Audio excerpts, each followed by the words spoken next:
Hi, I'm Emma Friedlander-Collins. I'm a crochet designer and author, and I specialise in upcycling and remaking. And today I'm going to share with you 5 different tips on how to upcycle and remake using crochet. If you want to find more out about my process, you can come and check out my course on Domestika.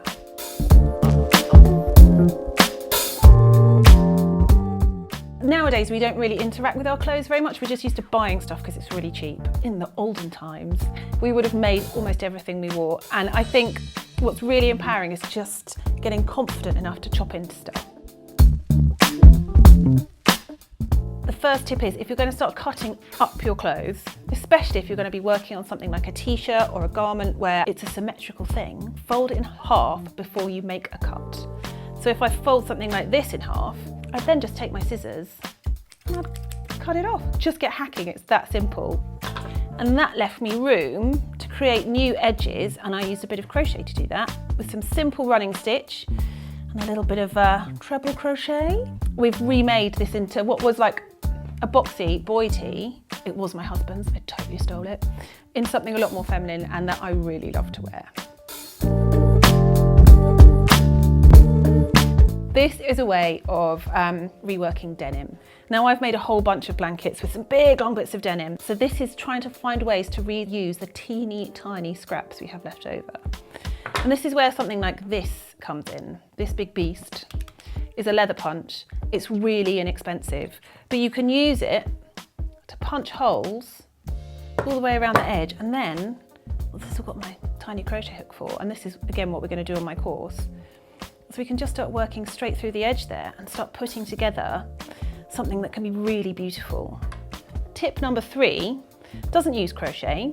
This is a plain white shirt, and this is decorated using embroidery from old like table mats and stuff you can find in secondhand and thrift stores. There's a product called Bondaweb, or it's just like an iron-on transfer. So you iron it onto the back of your tapestry, then you can cut it out and none of it frays, it all stays together beautifully, and then you can use it to applique in this instance.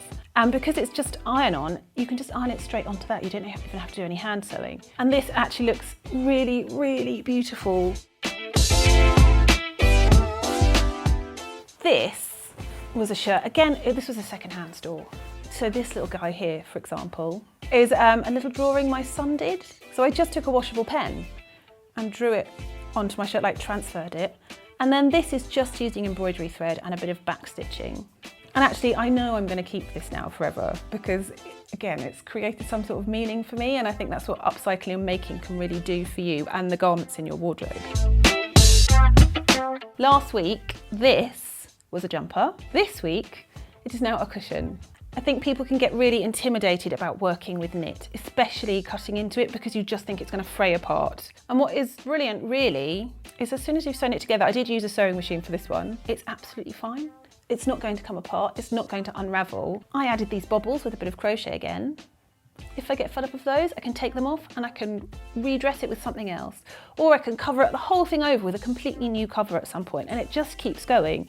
So the more we think about how we can reuse stuff, the longer a life we give it, and the better for everybody, basically.